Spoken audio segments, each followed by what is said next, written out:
எங்க ஒரு தேசிய கொடி ஊர்வலத்தை எடுத்துக்கொண்டு இந்த பகுதிகளிலே சென்றால் எப்படி கலவரம் வரும்? இந்த வெறுப்பு பேச்சு அப்படிங்கிறதுக்கு வரும்பொழுது ஈவேராவை பற்றியெல்லாம் அதாவது குறை சொல்லி பேசக்கூடாது, ஒரு பெரியார் அப்படின்னு தான் சொல்லணும் அப்படின்னெல்லாம் இந்த கோர்ட்டில் பேசப்பட்டது நம்ம பார்க்குறோம். நீதிபதிகளே சொன்னதையெல்லாம் நம்ம பார்க்குறோம். இப்போ நம்மளோட கேள்வி என்னென்னா, இந்த தாவேகா அரசு வந்தோடனே கரூரில் பார்க்குறோம், கோவில் நிலத்தை அதாவது இனாம் நிலத்தை நாங்கள் அங்கே குடியிருக்கிற மக்களுக்கே கொடுக்குறோம் அப்படின்றாங்க. மரிய வில்சன் ஜபமாலையோட போகிறது. அதுக்கப்புறம் ஏன் தமிழ் ஒழுங்காக பேச தெரியல அப்படின்னு கேட்டால், எனக்கு பைபிள் மொழி தான் தெரியும், அன்பின் மொழி தான் தெரியும் என்று பேச வேண்டியது. உங்களுக்கு அந்த பகவத்கீதையிலிருந்து சொல்லப்படக்கூடிய கோட் அப்படிங்கிறத கேட்கறதுக்கு கூட உங்களால் முடியல, அவ்வளோ உங்களுடைய மத வெறி உங்களுக்கு. ஆனால் பைபிள் சொல்கிறத இந்த எல்லாரும் கேட்கணும். நீங்கள் அந்த பைபிள் வச்சு நீங்கள் பேசுவீங்க, அதை மட்டும் இங்கே இருக்கக்கூடிய பெரும்பான்மையான இந்துக்கள் அதை பார்த்து கொண்டு கேட்டுக்கொண்டிருக்கணுமா? எந்த வந்தே மாதரம் பாடல் இந்த நாட்டின் சுதந்திரத்திற்கு அடிப்படையாக இருந்ததோ அந்த வந்தே மாதரத்தினுடைய முழு பாடலையும் நாம் பாடுவதற்கு 80 ஆண்டுகள் நாம் போராட வேண்டியிருந்திருக்கிறது.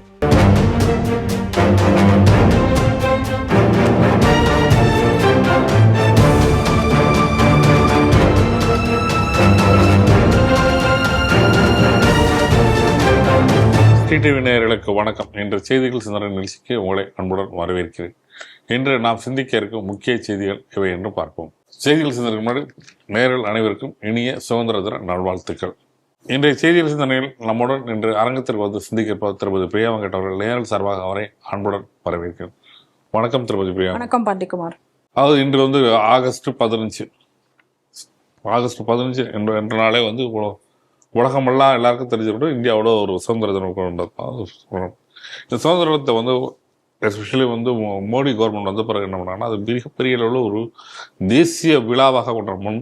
முன்னெல்லாம் பார்த்தீங்கன்னா ஒரு கல்லூரி இதில் தான் ஒரு அலுவலகங்கள் இந்த மாதிரி ஒரு சுருங்கி இருந்த விழாவை ஒரு தேசிய விழாவாக கொண்டாடணும், நாடு முழுவதும் எல்லா மக்கள்கிட்டும் வரணும், அடுத்த தலைமை கொண்டு செல்லணும், அதுக்கு என்ன விஷயம் பண்ணணும் அப்படின்ற போது தேசிய கொடி ஏந்தி பேரணி அப்படின்னு சொல்லி ஒரு முடிவு எடுத்து ஒவ்வொரு இடத்துலையும் ஒவ்வொரு அந்த ஆகஸ்ட் 15 வருதுக்கு முன்னாடி நாடு முழுவதும் பல்வேறு இடங்கள் நடக்கும். அப்படி நடத்தும் பொழுது முக்கிய நேரங்களில் பொறுத்த வரைக்கும் மிகப்பெரிய ஒரு ஊர்வலங்கள் நடத்தப்படும் போது அங்கே இருக்கக்கூடிய உள்ளூர் காவல்துறை அனுமதி கேட்பது வழக்கம். அப்படி ஒரு கேட்கப்படும் போது கோவையில் பொறுத்த வரைக்கும் தேசிய கொடி பேரணி நடத்துறதுக்கு காவல்துறை அனுமதி தரல. அனுமதி தராத காரணத்தினால என்ன பண்ணிருக்காங்கன்னா, அவங்க வேறு வழியே இல்லை. ஆனால் ஒரு தேசிய கொடி பேரணிக்கு காவல்துறை அனுமதி தரான என்னாச்சு, அவங்க சென்னை உயர்நீதிமன்றத்தை நாடிருக்காங்க. சென்னை உயர்நீதிமன்றத்தில் வழக்கு விசாரணை வந்த போது என்ன பண்ணிருக்காங்கன்னா, அந்த வழக்கு விசாரணை செய்த நீதிபதி காவல்துறை பார்த்து சில கேள்விகள் கேட்டிருக்காங்க. இது இந்தியா தானே, இது பாகிஸ்தானோ ஆப்கானிஸ்தானோ இந்த மாதிரி பேரை நடத்த போகிறது இல்லை, இந்தியாவில் நடத்துவதற்கு என்ன ஒன்று, இதே நீங்கள் தாவைக்கா நடத்துகிறாங்க உடனே கொடுத்துருவீங்களா ஒரு சில பல்வேறு கேள்விகள் கேட்டு இந்த பேரணிக்கு முழுமையாக அனுமதி தரேன்னு சொல்லிட்டு அவங்க அனுமதிக்கு உத்தரவிட்டிருக்காங்க. இந்த செய்தியை எப்படி பார்க்குறீங்க? இன்னைக்கு தமிழகத்தில் எப்படி போலீஸ்காரர்கள் இருக்கிறார்கள் அப்படின்னு சொல்லி பார்த்தோம் அப்படின்னு சொன்னால், ஒரு தேசிய கொடி ஊர்வலத்திற்கு கூட அது கிறிஸ்தவர்களும் துலுக்கர்களும் இருக்க பகுதி அப்படின்னு சொன்னால் அந்த இடத்துல அதை அனுமதிக்க முடியாது அப்படின்னு சொல்லி காவல்துறை இன்னைக்கு இதை தொடர்ச்சியாக செய்து வருகிறார்கள். அப்படின்னா இன்னைக்கு தேசத்தின் பக்கம் அவர்கள் இல்லையா, இல்லை இந்த தேசத்திற்கு துரோகிகளாக அவர்கள் இருக்கிறார்கள் என்று காவல்துறை நினைக்கிறது, நாம சொல்லல. இதை தொடர்ந்து சொல்லிக்கிட்டு இருக்கிறது காவல்துறை தான். ஏன்னா நீங்க பாருங்க, 75வது சுதந்திர தினத்தை ஒட்டி பிரதமர் மோடி அப்ப இதே போலதான் இந்த மாதிரியான ஒரு பேரணிகளை எல்லா இடங்களிலும் நடத்துமாறு சொல்லியிருந்தார்கள். அதை கேட்டு அன்னைக்கு அந்த வருடம் பல இடங்கள்ல இந்த மாதிரி ஊர்வலம் நடத்த முற்பட்டார்கள். அப்ப இதே போல திருநெல்வேலியில ஒரு பகுதியில நடத்த முற்பட்டும் பொழுது அப்ப காவல்துறை சொன்ன கோர்ட்ல இதே போல அதை தடை சொன்னாங்க. அப்ப கோர்ட்ல போய் சொல்லும் பொழுது இதே போல பல காரணங்களை சொன்னார்கள். என்ன காரணங்கள் சொன்னாங்க? இந்த தேசிய கொடி ஊர்வலம் போற வழியில மசூதிகள் இருக்கு, சர்ச்சுகள் இருக்கு, இதனால மதக்கலவரம் உருவாகும். எங்க ஒரு தேசிய கொடி ஊர்வலத்தை எடுத்துக்கொண்டு இந்த பகுதிகளிலே சென்றால் எப்படி கலவரம் வரும்? இதுதான் நம்மளுடைய கேள்வி. அப்ப இந்த நாட்டுல இந்த தேசிய கொடியை இங்க இருக்கக்கூடிய கிறிஸ்தவர்களும் இங்க இருக்கக்கூடிய துலுக்கர்களும் இந்த தேசிய கொடியை அவர்கள் ஏற்கவில்லை அப்படின்னு சொல்லி இன்னைக்கு காவல்துறையினர் சொல்ல வருகிறார்களா? நம்மளுடைய கேள்வி இது. இந்த கேள்வி நம்ம அன்னைக்கே கேட்டோம். அப்ப நம்ம சொல்லல, இந்த மாதிரியான ஒரு விஷயத்தை அவர்கள் சொல்கிறார்கள்னா இது காவல்துறை தான் இப்ப அவர்களை அப்படி சித்தரிக்கிறார்கள். அவர்கள் தேசத்தின் பக்கம் இல்லை, அப்படி என்பதை இன்னைக்கு காவல்துறையினர் இன்னைக்கு இதை வந்து தொடர்ச்சியாக இதை வந்து அவர்கள் செய்கிறார்கள். ஏற்கனவே கடந்த திமுக ஆட்சியில் தான் இது நடந்தது. இன்னைக்கு இப்ப இந்த தாவேக ஆட்சியிலும் இப்ப இதே பிரச்சனை நடக்குது. அன்னைக்கும் இதே போலதான் கேட்டாங்க. இன்னைக்கு வந்து உங்களுடைய திமுக ஊர்வலத்துக்கெல்லாம் மட்டும்தான் அனுமதி தருவீங்களா அப்படின்னு சொல்லி கேட்டார்கள். இன்னைக்கும் அதே தான். இன்னும் சொல்ல போனா திமுக ஆட்சியில இன்னும் பல இடங்கள்ல தேசிய கொடியை ஏற்றுவதற்குள்ள கூட பல பிரச்சனைகள், தேசிய கொடி ஏற்றுவதற்கு கூட தடையெல்லாம் விதிக்கப்பட்டதையும் நம்ம பாக்குறோம். இன்னைக்கு இங்கே அதே போல தாவேக ஆட்சியில இன்னைக்கு இந்த பேரணிங்கிறது தடுக்கப்பட்டிருக்கிறது. அதனாலதான் இன்னைக்கு கோர்ட்ல வந்து என்னங்க கோவை வந்து எங்க இருக்கிறது, நான் பாகிஸ்தான்லயா இருக்கு, இந்தியால தானே இருக்கு, அப்ப இந்த நாட்டினுடைய கொடியை எடுத்துட்டு போறதுல என்ன பிரச்சனை இருக்கும் உங்களுக்கு அப்படின்னு சொல்லி இன்னைக்கு வந்து கேட்டிருக்காங்க. அப்ப நீங்க ஒண்ணு புரிஞ்சுக்கணும், என்னமோ இந்து முன்னணிக்காரன் இன்னைக்கு விநாயகர் சதுர்த்தி எடுத்துட்டு போனாதான் கலவர் வரும் அப்படின்னு சொல்லிட்டு இருந்தாங்க.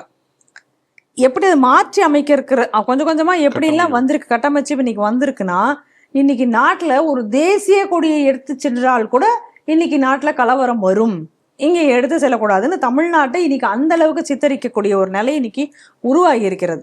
அப்ப இதை செய்தது அவர்கள் தான் செஞ்சிருக்காங்க. காவல்துறையினர் தான் இதை தொடர்ச்சியாக திட்டமிட்டு செய்கிறார்களா என்ன நமக்கு தெரியாது, செய்கிறார்கள். அப்ப இங்க இருந்து பாருங்க, இன்னைக்கு தமிழகத்துல நாடு முழுவதும் இன்னைக்கு வந்தே மாதரம் பாடல் முழு பாடல் ஒலித்திருக்கிறது. ஆனா அந்த வந்தே மாதரம் பாடல் இன்னைக்கு தமிழகத்தினுடைய சுதந்திர தின விழாவில் ஒலிக்கவில்லை. இப்ப இன்னைக்கு இந்த தாவேக அரசும் எப்படிப்பட்ட ஒரு நிலைப்பாடை எடுக்கிறது என்பதை நம்ம பார்க்க வேண்டும். ஏன்னா இன்னைக்கு மத்திய அரசு ஒரு சட்டம் போட்டு இது நாடு முழுவதும் இன்னைக்கு வந்து பாட வேண்டும் என்று சொல்லி இருக்கக்கூடிய நிலையில இன்னைக்கு தமிழகத்தில் மட்டும் இந்த பாடல் பாடவில்லை, ஒலிக்கப்படவில்லை.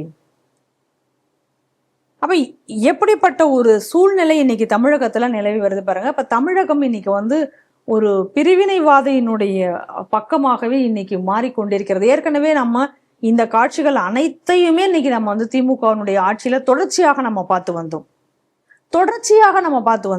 அப்ப நம்ம என்ன சொன்னோம், நாடு இவ்வளவு பிரிவினைவாதிகளால் தான் இன்னைக்கு இந்த நாடு செலுத்தப்படுகிறது என்பதை நம்ம தொடர்ச்சியாக நம்ம சொல்லிக் கொண்டு வந்தோம். இன்னைக்கு அதே இதே ஆட்சிகள் மாறிவிட்டது. ஆனா வந்து காட்சி எதுவும் மாறவில்லை. வந்தே மாதரம் பாடலை நாங்கள் சுதந்திரத்திற்கு முன்பே எதிர்த்தோம், இப்பொழுதும் நாங்கள் அதே நிலைப்பாட்டில் தான் இருக்கிறோம் அப்படின்னு சொல்லக்கூடாது. அதாவது இந்த நாட்டை பிளவுபடுத்த காரணமாக எந்த முஸ்லீம் லீக் அன்னைக்கு இருந்ததோ அதே முஸ்லீம் லீக் தான் நாங்கள் என்று அந்த கட்சியினுடைய ஒரு தலைவரே சொல்கிறார். அப்படிப்பட்ட ஒரு கட்சியை தான் இன்னைக்கு வந்து நீங்க கூட்டணியில வச்சு இன்னைக்கு இந்த தாவேக ஆட்சி என்பது நடந்து வருகிறது. அப்படின்னா எப்படி இருக்கும்? இன்னைக்கு இந்த மோகன் சி லாசரஸ் உங்களுடைய சொத்துக்கள் எல்லாம் பறிபோகிறது அப்படிதான் நான் சொன்னோம். இந்த மோகன் சி லாசரஸ் இன்னைக்கு பேசும் பொழுது என்ன சொல்றா, கிறிஸ்து ராஜ்யம் தான் இன்னைக்கு இங்கே தமிழகத்தை ஆண்டு கொண்டிருக்குது, உங்கள் சொத்துக்களை எல்லாம் இன்னைக்கு வந்து மத்திய அரசு பறித்து கொள்ள போகிறது. யார் சொத்து? சரி, இந்த இயேசு யாரு? இஸ்ரவேலின் தெய்வம். இஸ்ரவேலி யார்? அப்ப இஸ்ரவேலினுடைய தெய்வமா இங்க இருக்கிற சொத்தெல்லாம் அவங்க சொந்தமா? அப்ப எப்படி அதுக்கு ஏதாவது இங்க நடவடிக்கை எடுக்கப்பட்டதா? இந்த அரசு ஏதாவது அவர் மேல நடவடிக்கை எடுத்ததானா? இல்ல. அப்ப எல்லாத்தையும் நீங்க தொடர்ச்சியாக வைத்து நீங்கள் பார்க்க போடும் பொழுது இன்னைக்கு இந்த தமிழகம் என்பது ஒரு பிரிவினையின் பக்கமே இன்னைக்கு சென்று கொண்டிருப்பதை நம்ம தெளிவாக பார்க்கலாம். இந்த தமிழகத்துல நான் ஒரு சுதந்திரமாக, அதாவது இன்னைக்கு நாடு சுதந்திரம் அடைந்து 80 ஆண்டுகள் ஆனதுக்கு பிறகும் கூட இங்கே சுதந்திரமாக ஒரு தேசிய கொடியை எடுத்து ஊர்வலம் செல்வதற்கு முடியாது. அதற்கு காவல்துறையினர் தடை விதிக்கிறார்கள் அப்படின்றால் அப்ப இன்னும் தமிழகத்திற்கு சுதந்திரம் கிடைக்கவில்லையா அப்படி என்கிற கேள்விதான் நமக்கு எழுகிறது. இது மிகவும் கண்டிக்கத்தக்கது. ஆனா அதே நேரத்துல இன்னைக்கு வந்து கோர்ட்டினுடைய இந்த ஒரு உத்தரவின் மூலமாக இன்னைக்கு இங்க நடந்த அந்த பிரிவினைவாத அந்த கூத்து என்பதை வந்து இன்னைக்கு இல்லாமல் ஆக்கியிருக்கிறது. காவல்துறையை அவர்கள் கண்டித்திருக்கிறார்கள். காவல்துறையின் இந்த போக்கு என்பது மிகவும் கண்டிக்கத்தக்கது. இங்கு யாருக்காக இந்த காவல்துறை இன்னைக்கு இங்க செயல்பட்டு கொண்டிருக்கிறது என்ற கேள்விதான் இருக்கிறது. இவர்கள் எல்லாம் வந்து அந்த காவல்துறை இந்திய சட்டம் படி நடந்து கொள்கிறார்களா, இல்ல இஸ்ரவேலின் இஸ்ரவேலின் கடவுள் அப்படி அந்த சட்டப்படி நடக்கிறார்களா, இல்ல இன்னொரு பக்கம் ஷரியா சட்டத்தின்படி நடந்து கொள்ள போகிறார்களா? எதற்காக இவர்கள் வந்து இப்படி செய்கிறார்கள் அப்படி என்கிறக்கூடிய கேள்வி நம் முன்னாடி எழுகிறது. அதனால இந்துக்கள் விழிப்படையுங்கள். இன்னும் கூட இந்த தாவேக ஆட்சியை நீங்கள் ஆதரிக்க போகிறீர்களா? ஒரு தேசிய கொடி ஊர்வலத்திற்கு கூட இங்கே அனுமதி மறுக்கப்படுகிறது. இதைத்தானே நம்ம திமுக ஆட்சியில் சரியில்லை என்று நீங்கள் ஆட்சி மாற்றம் வேண்டும் என்று யோசிச்சீங்க. இன்னைக்கு இப்படி அதையும் விட மோசமான ஒரு ஆட்சி இன்னைக்கு வந்திருக்கிறது. இதையும் ஆதரிக்க போகிறீர்களா? சமூக வலைதளத்தில் அவதூறாக பேசினால் கைது நடவடிக்கை நடைபெறுவது. இது குறிப்பாக நீங்கள் தாவேக்கா விஜய் பற்றியோ இல்லை விஜய் சார்ந்தோர் பற்றியோ இல்லை வேற்று மதத்திற்கு பேசினா குறிப்பாக காவல்துறை நடவடிக்கை எடுப்பது வழக்கம். அப்படி இருக்கப்படும் போது மாரிதாஸ் அவர்களுக்கு இவரோட கணக்கை ஏறக்குறைய நிச்சயமாக காவல்துறை கண்காணிப்பில் தான் அவருடைய கணக்கு இருக்கும். ஏன்னா பல்வேறு வழக்குகள் அவர் சந்தித்து உள்ளதனால் அந்த கணக்கு கண்டிப்பாக காவல்துறை கண்காணிப்பில் இருக்கும். அப்படிப்பட்ட அவரோட கணக்கில் இன்னைக்கு ஒரு கமெண்ட்ல பொறுத்த வரைக்கும் ஒரு எக்ஸ்தலத்தில் முருகப்பெருமானை குறித்து அவதிகூறாக வரக்கூடிய விஷயத்தை இருக்கார். அதை அவர் மேற்கோள் காட்டி சுட்டி காட்டியிருக்கார். இந்த மாதிரி விஷயம் இந்து கடவுளை அவமதிக்கும் வகையில் பேசும் டிவிகே ஆதரவாளர், குறிப்பாக அவர் டிவிகே ஆதரவாளர் என்று மேற்கோள் குறிப்பிட்டு காட்டுறார். அவர் மீது மக்கள் கடுமையான எதிர்ப்பு தெரிவிக்கிறார்கள். இருந்தாலும் காவல்துறை எந்த ஒரு நடவடிக்கையும் எடுக்கப்படவில்லை. அது பிற மத கடவுளை விமர்சிக்க போகும்போது டிவிகே தலைவர்கள் மௌனம் காப்பது ஏன் என்று கேள்வி கேட்கிறார். சமூக வலைதளங்களும் பல்வேறு குற்றச்சாட்டுகளும் இந்த மாதிரி வருது. ஏன் அவரை கைது செய்யப்படவில்லை, குறிப்பாக பொறுத்தவரைக்கும் முருகப்பெருமானை அவமதிக்கும் செய்யலாம் செஞ்சிருக்காரு, ஏன் செய்யலை அப்படின்னு சொல்லிட்டு கேள்வி கேட்குறாங்க. இந்த செய்தியை எப்படிப்பாங்க? மைக்கேல் அப்படிங்கிற ஒரு ஆள் தான் அந்த போஸ்டர் போட்டிருக்கிறதாக நான் பார்த்தேன். அந்த மைக்கேலினுடைய போஸ்டருக்கு தான் அதற்கு கண்டனம் தெரிவித்து மாரிதாஸ் அவர்கள் அதற்கு பதில் போட்டிருக்கிறார். அவருடைய அந்த பதிலுக்கும் இன்னும் கேவலமாக அதே மைக்கேல் மீண்டும் கமெண்ட் செய்திருக்கிறதை நாம் பார்க்க முடியுது. அந்த மைக்கேல் மீது இன்னைக்கு ஏதோ சில எஃப்ஐஆர் போடப்பட்டிருக்கிறது அப்படின்னு சொன்னாங்க. ஆனால் இதுவரை அவர் கைது செய்யப்படவில்லை என்றுதான் நான் பார்த்த வரையில் அவர் கைது செய்யப்பட்டதாக தெரியவில்லை. தமிழகத்துல இன்னைக்கு இது ரொம்ப அதிகமாகி கொண்டே போகிறது. இதற்கு ஒரு முற்றுப்புள்ளி இல்லை என்பதே ஆகிவிட்டது. ஏன்னா நீங்க பார்க்கலாம், கடந்த ஆட்சியில பார்த்தோன்னே முதல்ல எடுத்தோன்னே இந்த கருப்பர் கூட்டம், இந்த கருப்பர் கூட்டம் திமுக ஆட்சியில எப்படி முருகனை கேவலமாக விமர்சித்து பேசினார்கள், கந்த சஷ்டி கவசத்தை எந்த அளவுக்கு கொச்சைப்படுத்தினார்கள் என்பதை நாம் பார்க்கிறோம். அந்த நேரத்துல பெரும்பான்மையான இருக்கக்கூடிய இந்த இந்துக்கள் மிகப்பெரிய ஒரு போராட்டத்திலையும் கொந்தளிப்பிலையும் ஏற்பட்டதால அதுக்கப்புறம் என்ன பண்ணாங்க, ஒரு கண் துடைப்பு நாடகம் மாதிரி அந்த கருப்பர் கூட்டத்தில் இருக்கவங்க மேல நடவடிக்கை என்றார்கள். அந்த யூடியூப் சேனல் முடக்கப்பட்டது என்பதை நாம் பார்க்கிறோம். மலக்குழி மரணங்கள் என்ற பேர்ல ஒரு கவிதை, அந்த கவிதையில சம்பந்தமே இல்லாமல் ராமரையும் சீதையையும் கொச்சைப்படுத்தி ஒரு கவிதை எழுதினார்கள். அது யார் எழுதினான்னு பாத்தீங்கன்னா நீலம் பண்பாட்டு மையத்தில் இருக்கக்கூடிய ரஞ்சித்தினுடைய உதவியாளர் என்று சொல்லப்பட்டது.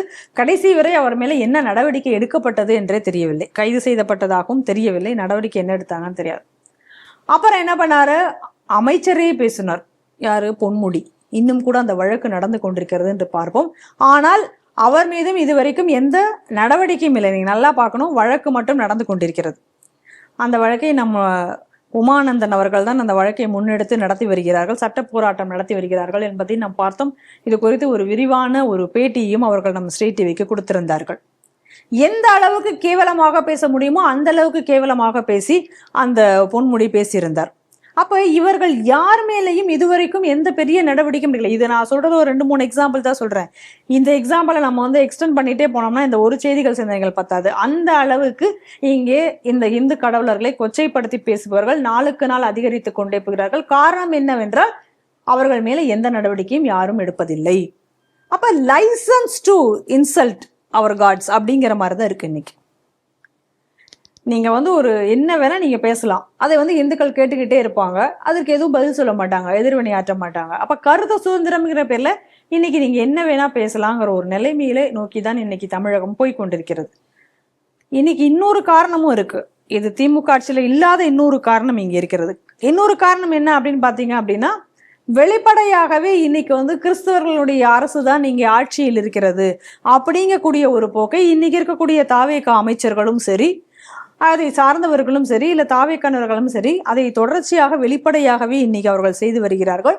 அதனால இன்னைக்கு அது மிகவும் இயல்பாகிவிட்டது. இதை பத்தி யாருக்கும் கவலை இல்லை. நான் என்ன கேட்கிறேன் அப்படின்னு சொன்னா, இதை இன்னைக்கு இந்த கோர்ட்டும் இதை வேடிக்கை பார்த்து கொண்டுதான் இருக்கிறார்கள். குரான்ல ஹதீஸ்லயும் குரான்லயும் என்ன இருக்கிறதோ அதை சொன்னாங்க நுபூர் சர்மா. அதற்கு உடனே அந்த வழக்கை சுமோட்டோவாக எடுத்தது சுப்ரீம் கோர்ட். இது வெறுப்பு பேச்சு, இந்த வெறுப்பு பேச்சினால நாடு முழுவதும் கலவரம் வந்து விட்டது, நுபூர் சர்மா பொது மன்னிப்பு கேட்க வேண்டும். எத்தனை வழக்குகள் அவர் மேல பதிவுப்பட்டன. ஆனால் இதே தமிழகத்துல இந்த சனாதனத்தை ஒழிக்க வேண்டும், இந்துக்களை அழிக்க வேண்டும் என்று பேசிய உதயநிதி மேல இதுவரை என்ன நடவடிக்கை எடுக்கப்பட்டது? எவ்வளவு கேவலமாக இந்துக்களை ஒரு கொச்சைப்படுத்தி பேசினார். ராசா, திருமா, இந்த லிஸ்ட் நீண்டு கொண்டே போகும் இங்க. ஆனா இதுல யார் மேலையும் இதுவரைக்கும் எந்த நடவடிக்கையும் இல்லை. அதனாலதான் சொல்றேன், இந்த மாதிரியான நடவடிக்கைகள் யார் மேலும் இல்லாத ஒரு காரணத்தினால தொடர்ச்சியாக இன்னைக்கு இந்த விஷயம் என்பது போய்கொண்டே இருக்கிறது. இதற்கு ஒரு முடிவே இல்லாமல் இன்னைக்கு நடந்து கொண்டிருக்கிறது. வெறுப்பு பேச்சு அப்படின்னு சொல்லி இன்னைக்கு ஏற்கனவே இந்த வெறுப்பு பேச்சை பத்தி பல விஷயங்கள் நம்ம ஏற்கனவே இந்த செய்திகள் சிந்தனைகள்ல நம்ம பேசியிருக்கோம். ஒரு கோர்ட்ல இதை பத்தி பேசும் பொழுது இந்த வெறுப்பு பேச்சு அப்படிங்கிறதுக்கு வரும் பொழுது ஈவேராவை பத்தி எல்லாம் அதாவது குறை சொல்லி பேசக்கூடாத ஒரு பெரியார் அப்படின்னு தான் சொல்லணும் அப்படின்னெல்லாம் இந்த கோர்ட்ல பேசப்பட்டது நம்ம பாக்குறோம். நீதிபதிகளே சொன்னதையெல்லாம் நாம் பார்க்கிறோம். ஆனால் அதே சமயத்துல நீங்க இந்த இந்துக்களையோ இந்து கடவுளர்களையோ அவர்களுடைய நூல்களை பத்தியோ விமர்சித்தால் இங்க அது வெறுப்பு பேச்சாக இல்லை, அது கருத்து சுதந்திரமாக பார்க்கப்பட வேண்டும் என்றால் எப்படி எவ்வளவு நாட்கள் இந்துக்கள் அமைதியாக இருப்பார்கள்?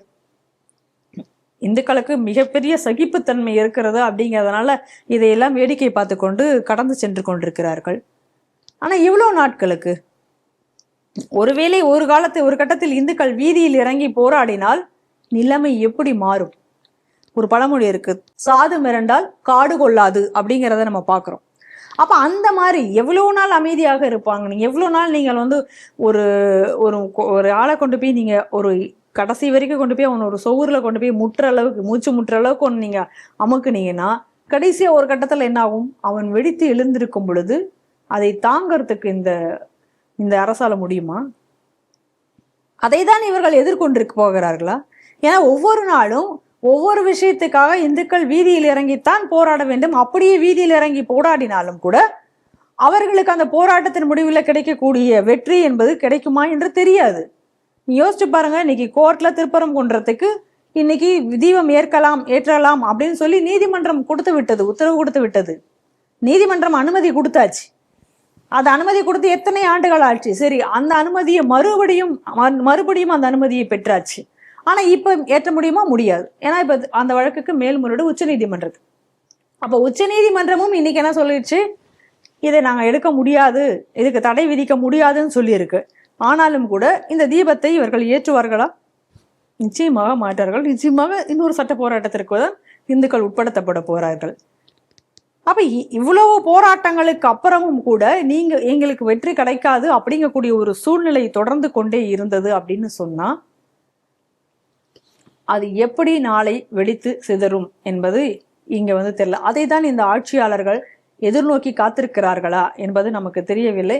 ஆனால் தொடர்ச்சியான இந்த மாதிரி, அதுவும் இன்னும் சொல்ல போனால் இந்த விஜய் ஆட்சி என்பது வந்ததுக்கு பிறகு பல இடங்கள்ல இந்த சர்ச்சுகள் அதிகரித்து கொண்டே வருவது, அதே போல என்ன வேணா பேசலாம் இந்துக்களை நோக்கி அப்படிங்கக்கூடிய போக்கும் அதிகரித்து வருவதை நாம் கண்காணித்து கொண்டே பார்த்து கொண்டே வருகிறோம். இந்துக்களும் இதற்கு தொடர்ச்சியாக வழக்குகளை போடுவது, கண்டனங்களை தெரிவித்துக் கொள்வது என்று போய் கொண்டிருக்கிறார்கள். ஆனால் இதுவே அவர்கள் வீதியில் இறங்க வேண்டிய சூழ்நிலை என்பது ஒன்று ஏற்பட்டால் அது விபரீதமாக இருக்கும் என்பதை ஒரு எச்சரிக்கையாகவே நான் இங்கு சொல்கிறேன். புதுக்கோட்டை மாவட்டம் அலங்காப்பட்டியில் ஒரு கந்தூரி திருவிழா சட்டவிரோதமாக நடப்பதாகவும் அதுக்கு உள்ளூர் அமைச்சர் பர்வேஷ் அவர் ஆதரவு இருப்பதாக ஒரு செய்தி வந்திருக்குது. ஆனால் உறுதிப்படுத்தி சொல்ல முடியல அதுக்கு. ஏன்னா ஒரு நிகழ்வு நடந்ததுன்னா அது உள்ளூர் அமைச்சரான ஆதரவு இல்லாமல் இல்லை, உள்ளூர் அதிகார பின்னணி இல்லாமல் எந்த ஒரு செயல்பாடும் ஒரு சட்ட மீறல் நடைபெறாது. ஏன்னா யாராவது ஒரு ஆளுங்கட்சியில் பிரமுகர்கள் அது அதிகாரத்தின் உட்பட்டு தான் அது நடக்கப்படும். இது கழகம் நடக்கக்கூடிய விஷயம். என்ன விஷயம் அப்படின்னு இது ஏன் இந்த நிகழ்வு பின்னணி பார்த்தீங்கன்னா அலங்காப்பட்டி பகுதியில் ஒரு குறிப்பிட்ட பகுதியில் கந்தூரி விழா நடத்துவது தொடர்பாக இரு திருவண்ணூர் ஏற்கனவே கருத்து முதல்கள் வேறுபாடு ஏற்கனவே நிலை வைத்திருக்கு. இது தொடர்பாக கீரனூர் வட்டாட்சியர் தலைமையில் காவல்துறை முன்னிலையில் அமைதி பேச்சுவார்த்தை நடத்தப்பட்டிருக்கு. இருதரப்பும் சட்ட ஒழுங்கு தரப்பு விரிவான கருத்துக்கள் சொல்லப்பட்டன. இருந்தும் இந்த அமைதியான முறையில் காவல்துறை சார் முன்னெச்சரிக்கை நடவடிக்கை எடுத்தப்பட்டாலும் ஆர்ப்பாட்டம் நடத்தப்படாமல் இருந்தாலும் இவங்க அத்துமீறி கந்தூரி திருவிழா இந்த குறிப்பிட்ட இடங்கள் நடத்துவோம், அது நாங்கள் இதனால என்ன இருந்தாலும் பார்த்துக்குவோம் அப்படின்னு சொல்லிட்டு ஒரு தரப்பில் செயல்படுவதாக ஒரு தகவல் வந்திருக்கு. இதற்கு காரணம் ஒரு பின்னணியில் இருக்கக்கூடிய ஒரு அதிகார பின்னணி தான் அப்படின்னு ஒரு செய்தி வந்திருக்கு. இந்த செய்தி எடுக்கிறேன். இதுக்கு பேர் தான் லேண்ட் ஜிகாத் அப்படின்னு சொல்றது. தொடர்ச்சியாக பாருங்க, அந்த இடத்துல துலுக்கர்களே யாரும் கிடையாது. அந்த பகுதி இந்துக்கள் வாழக்கூடிய ஒரு பகுதி. அப்ப அந்த இடத்துல ஒரு காமனான ஒரு லேண்ட் இருக்கு. அது என்ன சொல்றாங்கன்னா, அந்த அந்த நிலத்துல வந்து சமணர் படுகைகள்லாம் இருக்கிறது அப்படின்னு சொல்றாங்க. அப்படிப்பட்ட ஒரு நிலம், அப்படிப்பட்ட ஒரு லேண்டில் அது எல்லா சமுதாயத்துக்கும் உள்ள ஒரு காமனான லேண்ட் அப்படின்னும் சொல்றாங்க. இன்னும் சொல்ல போனா பாண்டவர் கோவில்கள், அதாவது வனக்கோயில்கள் இருக்கிற இடம் அப்படின்னு சொல்லி அங்க இருக்கக்கூடிய மக்கள் சொல்றாங்க. இப்படி சொல்லப்படக்கூடிய ஒரு நிலத்துல 2 வருடங்கள் நல்லா நீங்க பார்க்கணும். ஒரு இடத்துலையுமே கூட இந்த பிரச்சனைங்கிறது ஒரு காமன் பேட்டர்னா இருக்கணும். நான் என்ன சொல்றேன், ஒரு செய்தின்னு வந்ததுன்னா அந்த செய்தி வருது, அங்க ஏதோ ஒரு பிரச்சனை, அந்த பிரச்சனை அவ்வளவுதான் முடிஞ்சிருச்சு அப்படின்னு சொல்லி நம்ம அந்த பிரச்சனையை கடந்து செல்கிறோம். ஆனால் அது அப்படி அல்ல. அங்க நடக்கக்கூடிய ஒரு பேட்டர்ன் பாருங்க, அதே பேட்டர்ன் தான் அடுத்த இடத்துலயும் நடக்கும். அதை நல்லா நம்ம உற்று நோக்கினால் மட்டுமே நம்மால அதுக்கு பின்னாடி உள்ள சதியை என்பது புரிந்து கொள்ள முடியும். இங்க நடந்திருக்கக்கூடியது என்ன அப்படின்னா, கடந்த 2 வருஷங்களுக்கு முன்னாடி இதே போல ஒரு பிரச்சனையை கொண்டு வந்திருக்கிறார்கள். அப்ப அந்த 2 வருஷத்துக்கு முன்னாடி கொண்டு வந்த பிரச்சனைக்கு அப்போ வந்து நம்ம இருக்காங்க ஒரு அமைதி பேச்சுவார்த்தை அப்படிங்கிறது மூலமாக. இந்த அமைதி பேச்சுவார்த்தைங்கிறது ஒரு மிகப்பெரிய கண் துடைப்பு தான். அப்ப அமைதி பேச்சுவார்த்தை அப்படின்னு சொல்லி அந்த அமைதி பேச்சுவார்த்தையோட கலந்து சென்றிருக்கிறார்கள். அது வந்து அந்த இந்துக்களுக்கு அந்த யாருக்கும் இல்லை, யாரும் இந்த இடத்துல எதையும் நடத்தக்கூடாது அப்படிங்கிறதோட அது முடிவடைஞ்சிருக்கு. அப்ப 2 வருஷம் கழிச்சு, அப்ப அந்த 2 வருஷம் கழிச்சும் இந்துக்கள் ஏதாவது பிரச்சனை பண்ணாங்களா? அந்த இடத்துல போய் பண்டிகை கொண்டாடுறோம் போனாங்களா? ஏதாவது கொண்டாடுறோம் போனாங்களா? இல்ல. நீங்க நல்லா பார்க்கணும். அப்ப அங்க பிரச்சனையை கொண்டு வர்றது யாரு? அப்ப யாருமே துலுக்கனே இல்லை, அங்க எல்லாருமே இந்துக்கள் மட்டும் தான் இருக்காங்க. அப்படின்னா அந்த இடத்துல வந்து கந்தூரி திருவிழாவை அங்கதான் நடத்துவேன் அப்படின்னு சொல்லி வர வேண்டிய அவசியம் என்ன? இது நீ நிறைய பார்க்கலாம். சேலம் தேவெட்டிப்பட்டி காடையாம்பட்டியில என்ன நடந்தது? அங்க ஒரு நிலம் இருக்கு, அங்க இருந்துதான் அங்க பக்கத்திலேயே கோவில் இருக்கிறது, இந்து வழிபாட்டு தலம் இருக்கிறது. இவர்கள் எந்த நிலத்தை இப்போ வந்து துலுக்கர்களுக்காக விட்டு கொடுத்திருக்கிறார்களோ அந்த நிலத்தில இருந்துதான் அவர்கள் பால் குடம் மற்றும் பூஜைகளை எல்லாம் செய்து அங்க அவர்களுடைய பலியிடுதல் எல்லாத்தையும் அங்க செஞ்சுட்டு அங்கிருந்து தான் அவர்கள் ஊர்வலமாக செல்வது வழக்கம்னா, இப்ப அந்த லேண்டை எடுத்து இப்ப அவனுக்கு ஏன் கொடுக்கணும்? கேட்டா வேற இடத்துல நிலம் இல்லையா, அவனுக்கு தொழுகிறதுக்கு நட வேணுமா, அதனால அந்த இடத்துல ஏன் வேற இடத்த நீ கொடுக்க வேண்டியதானே? ஏன் அந்த இடம் தான் வேணும்? ஏன் அங்கதான் நீ வரணும்? இத்தனைக்கும் அங்க என்னாச்சு, கோர்ட்டே சொல்லி தடை விதிச்சது. இங்க இது ஆக்டிவிட்டி எதுவும் இன்ட்ரீம் ஆர்டர் கொடுக்குறாங்க, நடவடிக்கை எதுவும் செய்யக்கூடாது, எங்க எந்த கட்டுமானமும் கூடாது அப்படின்னுட்டு. ஆனா அதையும் மீறி அங்க இன்னும் தொழுகைக்கு இடம் கொடுத்து கொண்டுதான் இருக்கிறார்கள். இப்ப ரம்ஜானுக்கு நடத்திருக்காங்க, பக்ரீத் தொழுகை நடத்திருக்காங்க, எல்லாத்தையும் அங்க நடத்திருக்காங்க. இப்ப அந்த அதற்கு முன்னாடி அங்கேயும் இந்துக்கள் போராடினார்கள், அவர்கள் மேல வழக்கெல்லாம் வந்தது. அதை ஒளிபரப்பின டிவி மேல வழக்கு போட்டார்கள். இதெல்லாம் அப்ப நடந்துச்சு. அப்ப இப்ப இன்னைக்கு அந்த இடத்துல கோர்ட் ஆர்டர் போட்டும் கூட அங்க வந்து இன்னும் வந்து அந்த தொழுகை என்பது அதுக்கான இடத்தை வந்து கொடுத்து கொண்டுதான் இருக்கிறார்கள். அப்ப இது நில ஆக்கிரமிப்பு தானே. அப்புறம் இன்னொன்னு வச்சிருக்காங்க இப்ப தமிழகத்துல. என்னடா அது அப்படின்னு பாத்தீங்கன்னா வக்ஃப். அது எந்த இடம் என்ன இடம்ன்றதெல்லாம் கவலை கிடையாது. இப்ப திடீர்னு ஒரு இடத்துக்கு போறது பாக்குறது, இது வக்ஃபோட இடம் அப்படின்னு சொல்லிடுறது. எந்த கேள்வியும் கிடையாது. இத்தனை வருஷம் யார் இருந்தா, அங்க என்ன நிலம் இருந்தது, என்ன பட்டா இருந்தது, யார் பேர், அதை பத்தி எதை பத்தியும் கவலை இல்லை. அது வக்ஃப்னு சொல்ல வேண்டியது. வக்ஃப்னு சொன்னா அது அவ்வளவுதான், முடிஞ்சு போச்சு. அதுக்கப்புறம் அந்த நிலத்தை விற்க கூடாது, எதுவும் பண்ண முடியாது, இது வக்ஃப் லேண்டு. அப்ப இந்துக்கள் போய் அந்த நிலத்தை விற்கவோ வாங்கவோ செய்ய போனாங்கன்னா இது வக்ஃப் லேண்டு, இதை நீ விற்க கூடாது. அப்ப திருச்செந்துறையில பார்த்தோம், திருச்செந்துறை கிராமமே வக்ஃபுக்கு நிலம் அப்படின்னா. அங்க இத்தனைக்கும் மிகப்பெரிய ஒரு பழமையான கோவில் இருக்கிறது. இந்த துலுக்கே வரத்துக்கு முன்னாடியே இருக்கக்கூடிய கோவில் அங்க இருக்கு, அக்ரகாரம் இருக்கு, எல்லாமே இருந்திருக்கிறது அங்க. அப்ப அதெல்லாம் எப்படி வக்ஃப் நிலமாக இருக்க முடியும்? எப்படி இருக்க முடியும்? இந்த மாதிரி பல இடங்கள்ல தமிழகத்துல இப்ப பாருங்க. இந்த பேட்டர்னுக்கு நான் இன்னொன்னு சொல்றேன். இப்ப சமீபத்துல திருநெல்வேலியில பழையப்பேட்டை, அந்த பழையப்பேட்டை பகுதியில ஒரு லேண்ட் இருக்கு. அந்த லேண்ட் என்னன்னா வழி வழியாக ஒருத்தருக்கு வரக்கூடிய லேண்டு. அந்த லேண்ட்ல இப்ப திடீர்னு வந்து இந்த லேண்டு வக்ஃப் லேண்டு அப்படின்னு சொல்லி கொஞ்ச நாளா துலுக்கு அங்க பிரச்சனை பண்ணிட்டே இருக்கான். அப்ப இந்துக்கள் அந்த பகுதியில போய் அந்த லேண்டை வந்து ஒரு பிள்ளையார் கோயில் கட்டணும்னு, அந்த லேண்டு யார் பேர்ல இருக்கோ அவர் போய் அந்த லேண்ட்ல கட்டணும் அப்படின்னு போனா அப்ப அதற்கு எதிர்ப்பு தெரிவிக்கிறான், இது எங்களுடைய வக்ஃப் லேண்ட் அப்படின்னு சொல்லிட்டு. அப்ப யாரும் இதை செய்யக்கூடாது என்று அதற்கு தடை விதித்திருக்கக்கூடிய நேரத்துல யாருக்கும் தெரியாமல் அந்த லேண்ட்ல வந்து இன்னைக்கு வந்து ஒரு துலுக்க வந்து கடைகளை கட்டுவதற்கான ஏற்பாடுகள் அங்க நடக்குது. அப்ப அதை தடுக்கும் பொழுது அங்க வந்து உடனே இவங்க விநாயகர் சிலை வைக்கிற வரைக்கும் போலீஸ்கார வரல. அப்ப இந்துக்களும் நாங்களும் கோவில் கட்டுவோம் என்று சொன்ன பிறகுதான் அதற்கு அங்க தடை விதிக்கப்படுறது. உடனே அதையும் என்ன சொல்றாங்க, அதே போலதான் வக்ஃப் லேண்ட் அப்படின்ற. அப்ப எங்க பார்த்தாலும் இந்த லேண்டுகளை எல்லாத்தையும் வக்ஃப் லேண்ட் அப்படின்னு சொல்லி இன்னும் சொல்ல போனா அந்த பழையப்பேட்டையினுடைய பல பகுதிகளில் இது வக்ஃபு லேண்ட் அப்படின்னு சொல்லி பிடிச்சு வச்சிருக்காங்க.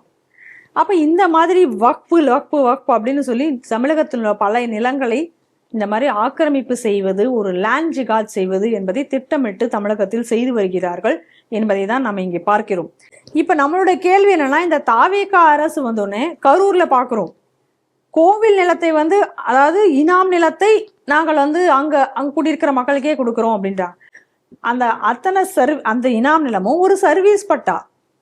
சர்வீஸ் பட்டானா நம்ம எல்லாருக்கும் தெரிஞ்சதுதான். நீங்க அந்த ஏதோ ஒரு கோவிலினுடைய சர்வீஸ்க்காக நீங்க இருந்தீங்க அப்படின்னு சொன்னா அந்த சர்வீஸ்ல இருக்கிற வரைக்கும் அந்த நிலம் உங்களுக்கு. அந்த சர்வீஸ் முடிஞ்சு போச்சு, இந்த சர்வீஸ்ல நீங்க ஈடுபடலை அப்படின்னு சொன்னா யார் அதற்கு அடுத்து வரைக்கிறார்களோ அவர்களுக்கு தான் கொடுக்க முடியுமே தவிர அதை விற்கவோ செய்யவோ இவர்களுக்கு முடியாது. ஆனா அப்படிப்பட்ட லேண்டத்தை எல்லாத்தையும் இன்னைக்கு அதன் மேல இருந்த தடையை இவர்களால் நீக்க முடிகிறது. ஆனால் அதே சமயத்துல இந்த மாதிரி வக்ஃபு நிலம் அப்படின்னு சொல்லி இந்த மாதிரி பிடித்து வைத்திருப்பதற்கு எல்லாத்துக்கும் வாங்கவோ விற்கவோ முடியாத மாதிரி தடை போட்டிருப்பதற்கு எல்லாத்தையும் ரிலீஸ் பண்ண காணல. அப்ப கோவில் நிலம் என்றால் ஒரு நீதி, அரசாங்க நிலம் என்றால் ஒரு நீதி, துலுக்க நிலம் என்றால் துலுக்கர்களுக்கு வக்ஃபு அப்படின்னு வந்தா ஒரு நீதியா? அப்படி இந்த மாதிரியான சட்டங்கள் மாற்றி சட்டங்கள் இங்க இருக்கிறதா அப்படிங்கறதா நம்மளுடைய கேள்வி. அதே போல இதுல இன்னொரு முக்கியமான விஷயத்தை நம்ம பார்க்கணும். இப்ப இந்த நிலத்தை இவர்கள் ஆக்கிரமிக்க வரும் பொழுது அங்க இருக்கக்கூடிய இந்துக்கள் இதற்காக எதிர்ப்பு தெரிவித்து போராட்டம் நடத்துகிறார்கள். அப்படி அந்த இந்துக்கள் அங்கே போராட்டம் நடத்தும் பொழுது அந்த இந்துக்களை கைது செய்து கொண்டு போறது அது யார் அப்படின்னு சொல்லி பார்த்தீங்கன்னா, இந்த கந்தூரி திருவிழா நடத்துவதற்கு ஆதரவாக இருந்திருக்கிறார். அதே நேரத்தில் அதற்கு எதிர்ப்பு தெரிவித்த இந்துக்களை கைது செய்திருக்கிறார். அவர் யார் என்று பார்த்தால் காவல் ஆய்வாளர் அலாவுதீன் என்பவர். நீ அதே தான் பார்க்கணும். சேலத்துல என்ன நடந்தது அப்படின்னு சொன்னா, யார் இந்த நிலத்தை வந்து அவர்களுக்கு தாரை வார்த்தை கொடுத்தது அப்படின்னு பாத்தீங்கன்னா தாசில்தார் நாகூர் மீராஷா. அப்ப அந்த நீங்க நல்லா பார்க்கணும், துலுக்கலா இருந்தாலும் சரி, கிறிஸ்தவர்களா இருந்தாலும் சரி, இவர்கள் அரசாங்க அதிகாரிகளாக செயல்படுவதில்லை, அந்த மதத்தினுடைய தூதுவர்களாகத்தான் அவர்கள் செயல்படுகிறார்கள் என்பதுதான் கண்கூடாக இருக்கிறது. இதற்கும் நம்மளால பல உதாரணங்களை நாம் தர முடியும். ஒரு அரசாங்க அதிகாரி என்றால் அனைத்து சமுதாயத்தினரையும் ஒரே போலதானே அரவணைத்து செல்ல வேண்டும். ஒரு நீதி என்ன, சட்டம் என்ன சொல்கிறது, என்ன நடந்திருக்கிறது, அதுபடித்தானே இருக்க முடியும். ஆனால் இங்க அதிகாரிகள் எப்படி நடந்து கொள்கிறார்கள் அப்படிங்கிறத நம்ம இங்க பார்க்கணும். அதிகாரிகள் அவங்க எந்த சமுதாயம் சேர்ந்தவர்களோ அதற்கு ஆதரவாகத்தான் செயல்படுகிறதை தான் நம்ம இங்க பார்க்கிறோம். இது தொடர்ச்சியாக இதற்கும் நம்மால் பல உதாரணங்களை கொடுக்க முடியும். இதுவும் தமிழகத்தில் இதே போன்று பல விஷயங்கள் நடந்து கொண்டு தான் இருக்கின்றன. நான் ஏற்கனவே சொன்ன மாதிரி இந்து கடவுளர்களை அவமதிப்பது, இந்து கோவில் நிலங்களை ஆக்கிரமிப்பது, இது அனைத்துமே தமிழகத்தில் இன்னைக்கு தொடர்கதியாகி வருகிறது. அது கடந்த ஆட்சியாக இருந்தாலும் சரி, இந்த ஆட்சியாக இருந்தாலும் சரி. அப்ப இதுக்கெல்லாம் இன்னைக்கு வந்து விஜய் அரசோ இல்ல ஜோசப் விஜயோ இந்த யாருமே இதற்கு எந்த பதிலும் சொல்வதில்லை. அதுவும் சொல்ல போனா இன்னைக்கு வந்து இதற்கு பின்னால வந்து முகமது பர்வேஷ் அந்த பகுதியினுடைய எம்எல்ஏவும் இதற்கு உடந்தையாக இருக்கிறார் அப்படிங்கக்கூடிய செய்தியும் வருகிறது. அப்படி என்றால் அது இன்னும் எவ்வளவு புறம் ஒரு ஆபத்தான விஷயம் என்பதை நம்ம பார்க்க வேண்டும். அப்ப அரசாங்கம் இன்னைக்கு எந்த அளவுக்கு பாரபட்சமாக இருக்கிறது என்பதை நாம் பார்க்க வேண்டும். இன்னைக்கு அந்த இந்துக்கள் வந்து அங்க பகுதியில வந்து ஒரு மிகப்பெரிய ஒரு போராட்டத்தை எடுத்திருக்கிறார்கள் அந்த நிலத்தை மீட்பதற்காக. இது மட்டுமல்லாம புதுக்கோட்டையில ஏற்கனவே இன்னொரு பகுதியிலும் இதே போலதான் அந்த ஒரு கோவில் நிலம், வனப்பகுதியில் உள்ள ஒரு கோவிலுக்கு இதே மாதிரியான ஒரு பிரச்சனை வந்ததை நாம் பார்த்தோம். இதே செய்திகள் சிந்தனைகள் அதை பற்றி நம்ம விரிவாக பேசியிருந்தோம். அதனால இன்னைக்கு புதுக்கோட்டை என்பது ஒரு ஹாட்ஸ்பாட்டாக மாறி வருகிறது. அதனுடைய ஒரு தொடர்ச்சியாகத்தான் நம்ம இதை பார்க்க வேண்டும். இன்னைக்கு இந்துக்கள் இதற்காக போராடி வரக்கூடிய இந்துக்களுக்கு நம்மளுடைய நன்றிகள். அவர்களுக்கு நாம் அனைவரும் உறுதுணையாக இருக்க வேண்டும். அவர்களுக்கு உறுதுணையாக நாம் குரல் கொடுக்க வேண்டும். அந்த பகுதியில் இருக்கக்கூடிய இந்துக்கள் மட்டுமல்ல, சுற்றி இருக்கக்கூடிய இந்துக்களும் இந்த போராட்டத்திற்கு நாம் ஆதரவை தெரிவிக்க வேண்டும். நாம செய்யக்கூடிய மிகப்பெரிய தவறே அதுதான். எங்கேயோ ஒரு பக்கம் ஒரு விஷயம் நடக்குது, நமக்கு என்ன அதுல சம்பந்தம் அப்படின்னு நினைச்சு நம்ம கடந்து போகிறோம். நான் ஏற்கனவே சொன்ன மாதிரி இந்த பேட்டர்ன் எல்லாத்தையும் கவனிங்க. எப்படி ஒரு நில மோசடி என்பது இன்னைக்கு தமிழகத்தில் நடந்து கொண்டிருக்கிறது என்பதையும் இதுல தெரிந்து கொள்ளலாம். அதனால உடனடியாக ஒருதலைபட்சமாக செயல்பட்ட இந்த காவல் ஆய்வாளர் அலாவுதீன் என்பவர் மேல நடவடிக்கை எடுக்கப்பட வேண்டும். இந்த நில பிரச்சனை என்பது உடனடியாக தீர்க்கப்பட வேண்டும். இந்துக்கள் மட்டுமே இருக்கக்கூடிய பகுதியில எதற்காக கந்தூரி திருவிழா நடத்த போக வேண்டும் அப்படிங்கக்கூடிய ஒரு கேள்வி இருக்கிறது. அரசாங்கம் இந்த நிலத்திற்கு இது அரசாங்க நிலம். அப்ப இந்த அரசாங்க நிலத்துல இந்த மாதிரியான ஒரு மாதத்திற்கான விஷயங்களை மட்டும் நடத்துவதற்கு ஏன் அனுமதிக்க வேண்டும்? இரண்டாவது, அது ஏஎஸ்ஐ கண்ட்ரோல்ல இருக்கு, சமணப்படுகைகள் இருக்கு என்றும் சொல்கிறார்கள். அதனால இதில் ஏஎஸ்ஐயும் தலையிட்டு இதை தடுக்க வேண்டும் என்பதே நம் கோரிக்கையாக இருக்கிறது. சபாநாயகர் தொடர்பாக இப்போ பல்வேறு குற்றச்சாட்டுகள் தொடர்ந்து வந்து கொண்டே இருக்கின்றன. உதாரணமாக பார்த்தீங்கன்னா தமிழ்நாடு சட்டப்பேரவை தொடக்கத்தில் கூட அவர் விவிலியத்திலிருந்து மேற்கோள் காட்டி தனது சட்டசபை உரை தொடங்கினார். இது தொடர்பாக பல்வேறு வீடியோக்கள் அவர் சமூக வலைதளத்தில் அவர் வந்திருக்கு. தற்போது ஒரு கருக்கலைப்பு தொடர்பாக ஒரு நிகழ்ச்சியில் கலந்து கொண்டார். அந்த நிகழ்ச்சியில் அவர் பேசும்பொழுது தமிழகத்தில் பைபிளின் படி தான் தாவீக ஆட்சி நடைபெறுகிறது என்று பேசிய பேச்சுக்கள் தொடர்பாக வீடியோக்கள் சமூக வலைதளத்தில் தொடர்ந்து வந்து கொண்டிருக்கின்றன. ஒரு சட்டசபையின் மாண்பை காட்டக்கூடிய ஒரு சட்டப்பேரவையின் தலைவர் இந்த மாதிரி மதச்சார்பின்மை பற்றி சார்ந்த கருத்துக்களை சொல்வது என்பது எவ்வாறு என்று பொதுமக்கள் பல்வேறு கருத்துக்களை கேட்டுக்கொண்டிருக்கிறார். இந்த செய்தியை நீங்க எப்படி பார்ப்பீங்க? தமிழக அரசை தாவீது அரசு இல்ல தமிழகத்தை தாவீது அரசு தான் ஆள்கிறது அப்படின்றது மட்டும்தான் இன்னும் இவங்க சொல்லல. மற்றபடி எல்லாமே இவங்க பண்ணியாச்சு. அந்த அளவுக்கு இன்னைக்கு தமிழகத்துல ஒரு மோசமாக போய்கொண்டிருக்கிறது. வந்தே மாதரம் பாட மாட்டோம், சட்டசபையில வந்தே மாதரத்தை முதலில் நாங்கள் பாட மாட்டோம், முதலில் எங்களுக்கு தமிழ் தாய் வாழ்த்து தான் முக்கியம், தமிழ் எங்கள் மூச்சு உயிர், அப்படி இப்படி நல்ல சட்டசபையில பெரிய வசனங்கள், சினிமா வசனங்கள் எல்லாம் பறக்க பேசினார்கள். சரி, ரைட்டு. அமைச்சர் கலந்து கொள்ளக்கூடிய ஒரு கிறிஸ்துவ விழா, அந்த விழால என்ன நடக்குது? அந்த விழால முன்னாடி என்ன பாடுறாங்க? கிறிஸ்துவ பாட்டு. அதுக்கப்புறம் தான் தமிழ் தாய் வாழ்த்து. ஏன்னா நீங்க தானே ஒரு சட்டம் கிரியேட் பண்றீங்க, ஒரு தீர்மானம் போட்டீங்க சட்டசபையில. என்ன தீர்மானம் போடுறீங்க? தமிழ் தாய் வாழ்த்துக்கு தான் முதல் உரிமை, தமிழ் தான் எங்களுக்கு முக்கியம். நீங்களே அப்ப கிறிஸ்தவன் வந்த உடனே தமிழ் 2ஆம் இடத்துக்கு போயிருமா? இல்ல வந்தே மாதரம் அந்த அளவுக்கு உங்களுக்கு கேவலமாக ஆகிவிட்டதா? கிறிஸ்தவ பாடலை விட வந்தே மாதரம் உங்களுக்கு அவ்வளவு கேவலமா இருக்கா? அப்படி இருக்கக்கூடியவர்கள் எதற்கு இந்த தமிழகத்தை ஆள வேண்டும் என்று நான் கேட்கிறேன். வந்தே மாதரம் பாடல் தான் இந்த நாட்டினுடைய சுதந்திரத்திற்கே உயிர் மூச்சாக இருந்தது. அந்த பாடல் உங்களுக்கு பாடக்கூடாது. ஆனா கிறிஸ்துவ பாடல் முதலில் பாடினால் உங்களுக்கு சரியா இருக்குமா? அப்போ உங்களுக்கு வந்தே மாதரம் பாடலை விட கிறிஸ்துவ பாடல் தான் முதன்மை அப்படிங்கிறத இன்னைக்கு நீங்க தெரிவிச்சிருக்காங்க. இன்னைக்கு வெளிப்படையாக இன்னைக்கு தெரிவித்திருக்கிறார்கள். அது மட்டும் இல்லாம இன்னைக்கு சட்டசபையில் நடக்கக்கூடிய கூத்துக்களை எல்லாம் நம்ம உற்று நோக்கி பார்த்தா தெரியும். மரிய வில்சன் ஜபமாலையோட போறது, அதுக்கப்புறம் ஏன் தமிழ் ஒழுங்கா பேச தெரியல அப்படின்னு கேட்டா எனக்கு பைபிள் மொழி தான் தெரியும், அன்பின் மொழி தான் தெரியும் என்று பேச வேண்டியது. சபாநாயகரே அவர் பைபிள்ல இருந்து கோட் பண்றது, என்னங்க நடக்குது? ஆனா இங்க இந்த எப்படிப்பட்ட ஒரு அவல நிலை இன்னைக்குன்னு பாருங்க. மரிய வில்சன் ஜபமாலையை எடுத்துட்டு போய் பட்ஜெட் தாக்கல் செய்வாராம். அப்படி அவர் செஞ்சா அது மதச்சார்பின்மை. ஆனா அதே நேரத்துல அதே பட்ஜெட் பேப்பர்ஸ் எல்லாம் கொண்டு போய் திருப்பதியில வச்சு எடுத்துட்டு ஒருத்தர் பட்ஜெட் தாக்கல் பண்ணா அப்போ மதம் வந்துருமா? அப்ப ஜபமாலை மதத்தினுடைய அடையாளம் கிடையாதா? அப்ப அப்படியாவது சொல்லுங்க. அப்ப பைபிள் அதை வச்சு பேசுவாங்களாம். அப்ப அதெல்லாம் தப்பு கிடையாது. அப்ப அதெல்லாம் மதம் சார்ந்து நடந்திருக்க நிகழ்வுகள் கிடையாது. அப்ப அந்த வெங்கடேசன்லாம் எங்க போவாருன்னு தெரியாது. அப்ப அவருக்கு காது கேட்காத, வாய் பேசாத, குருடானாலும் ஆகிடுவார். அந்த மாதிரி ஊனமுற்றவராக ஆகிடுவார்கள். இவங்க எல்லாருமே ஊனமுற்றவர்களாக ஆகிடுவார்கள். ஏன்னா நல்லா பாருங்க, இந்த ஜோசப் விஜய் சட்டசபை கூட்டத்திலேயே சனாதனத்தை ஒழிப்பேன்னு உதயநிதி பேசுறாரு. அப்ப கைது பண்ணல. அப்ப அவர் ஏன்டா எப்படிடா நீ பேசலாம், ஒரு மதத்தை நீ எப்படி நீ இங்க அதுவும் சட்டசபைக்குள்ளார நீ எப்படி பேசலாம் அப்படின்னு அவர் சொல்லல. அந்த சட்டசபை குறிப்புகள் அது நீக்கப்பட வேண்டும் என்று அவர் சொல்லல அப்ப. ஆனா அதே நேரத்துல அவருக்கு தேவையான ஒரு சில ஆட்கள் மேல அவர் பேசினார், தவறாக பேசினார். அதுக்கு கைது செய்யப்பட வேண்டியதுதானே, அதை நான் மறுக்கல. ஆனா அதற்கு உடனடியாக உங்களால் நடவடிக்கை எடுக்க முடியுது. அப்ப இதுக்கு ஏன் நடவடிக்கை எடுக்கல இன்னும்? அப்ப தெளிவாக தெரிகிறது எப்படிப்பட்ட ஒரு ஆட்சி இன்னைக்கு அங்க இருக்குன்ட்டு. அதே நேரத்துல இதே சட்டசபையில இவங்க பைபிள் எல்லாம் வச்சு கூத்தடிப்பாங்களாம். பகவத்கீதையிலிருந்து ஒரு கோட்டை சௌமியா அன்புமணி அவர்கள் எடுத்து பேசுறாங்க. அப்படி அவங்க பேசும் பொழுது உடனடியாக ஜேசிடி பிரபாகர் பெல் அடிக்கிறார். பெல் அடிச்சு முடிஞ்சு போச்சு உங்க டைம், உட்காருங்கன்ட்டு. அதை கம்ப்ளீட் பண்ண கூட விடல. ஏன்னா உங்களுக்கு அந்த பகவத்கீதையிலிருந்து சொல்லப்படக்கூடிய கோட் அப்படிங்கிறத கேட்கறதுக்கு கூட உங்களால முடியல. அவ்வளோ உங்களுடைய மத வெறி உங்களுக்கு. ஆனா பைபிள் சொல்றத இந்த எல்லாரும் கேட்கணும். நீங்க அந்த பைபிள் வச்சு நீங்க பேசுவீங்க, அதை மட்டும் இங்க இருக்கக்கூடிய பெரும்பான்மையான இந்துக்கள் அதை பார்த்து கொண்டு கேட்டுக்கொண்டிருக்கணுமா?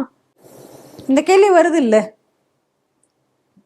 எப்படிப்பட்ட ஒரு சூழ்நிலையில இன்னைக்கு இருக்கு. அப்ப இப்படிப்பட்ட ஒரு பாகுபாடோட தான் இன்னைக்கு இந்த ஆட்சி இங்கே அமைந்திருக்கிறதா? தெளிவா தெரியுது. அங்கே ஏமாந்து இருக்கக்கூடியது இந்துக்கள் தான்ன்றது ரொம்ப தெளிவா தெரியுது. நீங்க நல்லா பாருங்க, இந்த எலெக்ஷனே எப்படி நடந்தது. எலெக்ஷனுக்கு முன்னாடி வரைக்கும் விஜயை ஜோசப் விஜய் அப்படின்னு சொன்னா விஜய்க்கு கோவம் வரும். அந்த மாதிரி எங்கேயுமே அவர் போட்டது கிடையாது. ஏதாவது அவருடைய படத்துல கூட போய் பாருங்க, ஜோசப் விஜய்ன்றது போட்டிருக்க மாட்டாரு, பெருசா சொல்லிக்க மாட்டாரு. எங்கேயுமே எல்லா இடத்துலயும் விஜய் அப்படிங்கிறது மட்டும்தானே இருக்கு. விஜய் ரசிகர் மன்றம் தானே இருக்கு. ஜோசப் விஜய் ரசிகர் மன்றம்னா இருந்திருக்கு கிடையாதே, விஜய் ரசிகர் மன்றம் தானே இருந்தது. ஆனால் ஆட்சிக்கு வந்தவுடன், அதாவது அரசியலுக்கு வரப்போகிறோம் என்ற முடிவு தெரிஞ்ச உடனே எல்லா இடத்துலையும் அவர் ப்ரொஜெக்ட் பண்ணது ஜோசப் விஜய். அப்போ மதத்தினுடைய அடிப்படையில தான் இந்த ஆட்சி, இந்த முதல்ல இந்த எலெக்ஷனை அவங்க ஃபேஸ் பண்ணதே மதத்தினுடைய அடிப்படையில தான்ன்றதுல ரொம்ப தெளிவா இருக்கு இந்த விஷயம். அப்ப நீங்க இன்னைக்கு மத அடிப்படையில தான் இன்னைக்கு இந்த ஆட்சியவே நீங்க பிடிச்சிருக்கீங்க. அப்ப இன்னைக்கு இங்க நடந்து கொண்டிருக்கிறதும் மத அடிப்படையில. அப்ப இது சட்டவிரோதம் இல்லையா?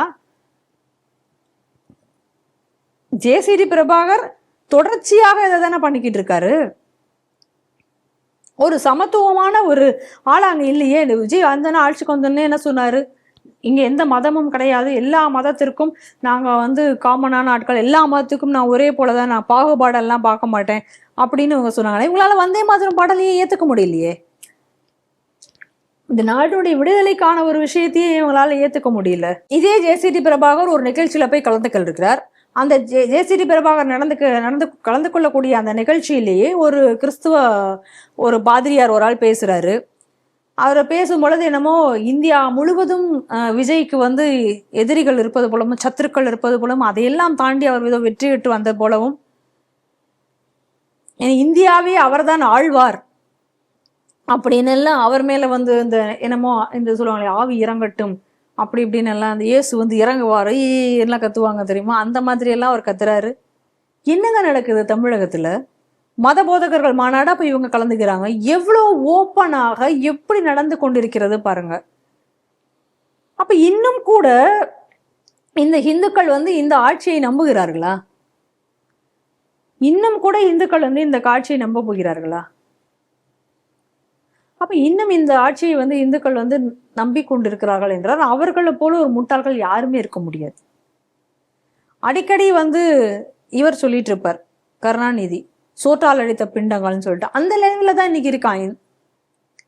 நீங்க திமுக ஆட்சியில கூட திமுக ஆட்சி என்ன சொன்னாங்க, நாங்கள் சிறுபான்மையினருக்கான அரசு, சிறுபான்மையினருக்கான அரசு இப்படி எல்லாம் சொல்லிட்டு போனானுங்க, எல்லாம் பண்ணாங்க. ஆனா இந்த அளவுக்கு மோசமாக வெளிப்படையாக எங்களுக்கு நடந்து கொண்டிருக்கிறதே கிறிஸ்து ராஜ்யம்தான் அப்படி என்று சொல்லக்கூடிய அளவுல அவங்களுடைய நடவடிக்கைகள் இல்லை. அப்ப நேத்திக்கு பாலகௌதமன்ஜி அவர்கள் சொல்லும் பொழுது அந்த ஆகஸ்ட் 14 சபதமேற்பு தினம் நிகழ்வில் அவங்க பேசும் பொழுது 2 ஆட்சியையும் பத்தி கம்பேர் பண்ணியிருந்தாங்க. ஒன்று கேன்சர், இன்னொன்று ஹெச்ஐவி அப்படின்னு சொல்லிட்டு. பழைய அரசு கேன்சர்னா இது ஹெச்ஐவி, இருக்கிறதே தெரியாமல் இது கொல்லும் அப்படின்னு. அப்படிதான் இன்னைக்கு நடந்துட்டு இருக்கு. ஏன்னா இன்னைக்கு தெரியாது, இந்த அப்பாவி இந்துக்கள் தெரியாமல் இவருக்கு வாக்களித்து இன்னைக்கு அந்த இந்துக்களை இல்லாமல் அழித்து விடக்கூடிய மாதிரியான ஒரு ஆட்சி என்பது இன்னைக்கு நடந்து கொண்டிருக்கிறது. இதைத்தான் இந்த மாதிரியான விஷயங்கள் காட்டி கொண்டிருக்கிறது. ஜேசிடி பிரபாகர் சபாநாயகராக இன்னும் நீடிக்க வேண்டுமா அப்படிங்கக்கூடிய ஒரு கேள்வி என்பது எழுகிறது. ஒரு மத போதகரை வைத்து இன்னைக்கு இந்த ஆட்சி நடந்து கொண்டிருக்கிறது தான் நம்மளால பார்க்க முடியுது. இதற்கெல்லாம் ஜோசப் விஜய் பதில் தருவாரா அப்படிங்கறத நம்ம கேள்வியாக இருக்கு. வந்தே மாதரம் பாடல் பார்த்தீங்கன்னா 1947 ஆகஸ்ட் 15 அன்று செங்கோட்டையில் பண்டிட் ஓம்கார்நாத் தாகூர் அவர்களால் முழுமையாக பாடப்பட்டது. அன்றைய பாடப்படும் போது அந்த பாட்டு வானொலி மூலம் நாடு முழுவதும் ஒளிபரப்பப்பட்டது. அதுக்கப்புறம் அரசுகளின் செயல்பாடுகள் என்னவோ அதன் காரணமாக கிட்டத்தட்ட இத்தனை வருடங்கள் 79 வருடங்கள் சொல்லலாம். அந்த 79 வருடங்கள் பாடப்படவே இல்லை சொல்லலாம். இன்னைக்கு 80வது வருடத்தில் நம்ம கொண்டாட்டத்தில் இருக்கிறோம். இந்த கொண்டாட்டத்தில் தான் இப்போதான் மீண்டும் இந்த வந்தே மாதரம் முழுமையாக பாடப்படுது. ஏன் முழுமையாக பாடப்படுது அப்படின்னு சொல்லணும்னா, இதுக்கு முன்னாடி பாடப்பட்டது எல்லாம் வெட்டுப்பட்ட பாடல்கள். அதாவது 2 சரணங்கள், மொத்தம் 6 சரணங்கள் கொண்ட பாடலை பொறுத்த வரைக்கும் 2 சரணங்கள் மட்டுமே பிரதானமாக கொண்டு மித்த 4 சரணங்கள் பிறருக்கு பிடிக்காது என்ற காரணத்தினால் ஒதுக்கப்பட்டுள்ளது. இப்படித்தான் பார்த்தீங்கன்னா தமிழகத்தில் பொறுத்த வரைக்கும் தமிழ் தாய் வாழ்த்தும் நிலைமையும் அதே தான், வெட்டுப்பட்ட பாடல் தான் பாடப்படுகிறது. அப்படித்தான் இருக்கக்கூடியது. இது தொடர்பாக காங்கிரஸ் இன்னைக்கு இப்போ பாடப்படணும்னு ஒரு சட்டம் இயற்றப்பட்ட பிறகு காங்கிரஸ் தன்னுடைய தன்னோட நிகழ்ச்சி இன்னைக்கு நடந்த அலுவலக நிகழ்ச்சியில் பார்த்தீங்க அங்கேயும் வந்து முழுமையான பாடப்படும் போது அங்கே இருக்கக்கூடிய காங்கிரஸ் தலைவர் சோனியா காந்தி அவர்கள் முழு பாடலையும் பாடுவதற்கு அனுமதி தரவில்லை. அவர் தன் சைகையின் மூலம், தன் உடல் சைகையின் மூலம் அதை நிறுத்த சொல்லியிருக்கிறார். அது வந்து குறிப்பாக சமூக வலைதளம் அந்த வீடியோ வந்து பெருமளவில் சர்ச்சையை ஏற்படுத்தியிருக்கு. ஏன் இந்த இது முடியல அப்படின்னு பார்த்தீங்கன்னா, வந்து 1937 காங்கிரஸ் மாநாட்டில் வந்து குறிப்பிட்டாவது முஸ்லீம்கள் மனம் புண்படுகிறது என்ற காரணத்தால் இந்த சரணங்கள் வெட்டப்பட்டன. அதைத் தொடர்ந்து காங்கிரஸ் அவர்களை அப்பீஸ்மெண்ட் பண்றதுக்காகவே தொடர்ந்து செய்து கொண்டே வந்தது. இன்றும் அதே அந்த அப்பீஸ்மெண்ட்டுக்காகவே வந்து அதையும் புறக்கணித்து வருகிறது. இந்த செய்தி அடிப்பாங்க. வந்தே மாதரம் பாடல், அந்த பாடல் உருவாகி இப்ப 150வது ஆண்டு. அந்த 150வது ஆண்டில் தான் இன்னைக்கு வந்து பிரதமர் மோடி அவர்கள் வந்தே மாதரத்தினுடைய முழு பாடலையும் இனி அரசாங்க நிகழ்ச்சிகளில் பாட வேண்டும், சட்டசபை போன்ற இடங்களில் எல்லாம் பாட வேண்டும் என்பதை இன்னைக்கு சொல்லியிருக்காங்க, சட்டமாக ஏற்றுக்கிறார்கள். நாடு விடுதலை அடைந்து 80வது சுதந்திர தினத்தை நாம் இன்று கொண்டாடி கொண்டிருக்கிறோம். ஒரு விஷயத்தை யோசிச்சு பாருங்க, எந்த வந்தே மாதரம் பாடல் இந்த நாட்டின் சுதந்திரத்திற்கு அடிப்படையாக இருந்ததோ அந்த வந்தே மாதரத்தினுடைய முழு பாடலையும் நாம் பாடுவதற்கு 80 ஆண்டுகள் நாம் போராட வேண்டியிருந்திருக்கிறது. யோசிச்சு பாருங்க, 80 ஆண்டுகள் தேவைப்பட்டிருக்கு. அப்ப இந்த ஒரு போலி மதச்சார்பின்மை என்பது ஒரு தேசியத்தை உணர்வையே அழித்திருக்கிறது என்பதை தான் நம்ம இன்னைக்கு பார்க்கிறோம். இந்த வந்தே மாதரம் பாடல் என்பது ஏதோ இந்த வந்து முஸ்லிம்களுக்கு எதிரானது, வேண்டுமென்றே திணிக்கிறார்கள் அப்படின்னு எல்லாம் இன்னைக்கு சொல்லிட்டு இருக்காங்க. ஏன்னா நம்மளுடைய வரலாறு நமக்கு மறைக்கப்பட்டிருக்கிறது. நம்மளுடைய முழு வரலாறையும் நாம படிச்சிருந்தோம் அப்படின்னு சொன்னா இந்த வந்தே மாதரம் பாடலை இன்னைக்கு எல்லாருமே ஏத்துட்டு இருந்திருப்பாங்க. வேணும்னா இந்த அடிப்படைவாத துலுக்கர்களை தவிர இன்னைக்கு அனைவரும் அந்த பாடலை ஏற்றுக்கொண்டு இருந்திருப்பார்கள். நல்லா நம்ம பார்க்கணும், 1905ஆம் ஆண்டு அப்ப கர்சன் என்கக்கூடிய ஆங்கிலேயன் கர்சன் என்ற ஆங்கிலேயன் வங்கத்தை வந்து 2ஆக பிரிக்க, அது மதத்தின் அடிப்படையால் 2ஆக அவன் பிரிக்கிறான். அப்ப அதை பிரிக்கும் பொழுது அதற்கு எதிர்ப்பு தெரிவிக்கிறார்கள். அப்படி எதிர்ப்பு தெரிவிக்கும் பொழுது நீங்க பாத்தீங்க அப்படின்னா அக்டோபர் 6, 1905 அப்ப ரவீந்திரநாத் தாகூர் தலைமையில 50,000 பேர் கங்கை கரையில ரக்ஷாபந்தன் கொண்டாடுறாங்க.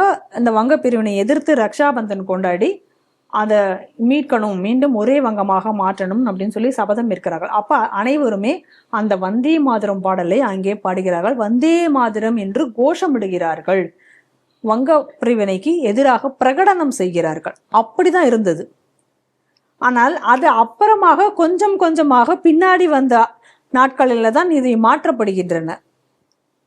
காரணம் என்னன்னா, இன்னைக்கு எப்படி இருக்கா காங்கிரஸ், அன்னைக்கும் அப்படித்தானே இருந்தது காங்கிரஸ்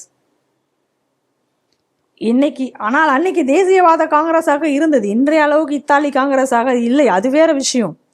ஆனால் அன்னைக்கு இருந்த அந்த காங்கிரஸ்காரர்கள் இந்த அடிப்படைவாத துலுக்கர்களுக்கு அடிபணிந்ததுனாலதான் அந்த வந்தே மாதரம் பாடல் என்பது இருந்த 6 ஸ்டான்ஸால இருந்து 4 ஸ்டான்ஸாவாக அது குறைக்கப்பட்டது, அது வெட்டப்பட்டது. அதுதான் பிரிவினைக்கு முதல் அச்சாரமாக, முதல் விதையாக இருந்தது. எது? வந்தே மாதரம் பாடல் வெட்டப்பட்டது ஒரு முதல் அச்சாரமாக இருந்தது.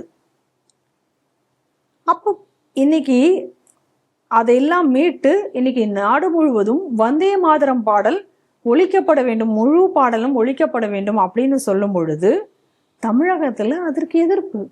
தமிழகத்துல அது இசைக்கப்படவில்லை.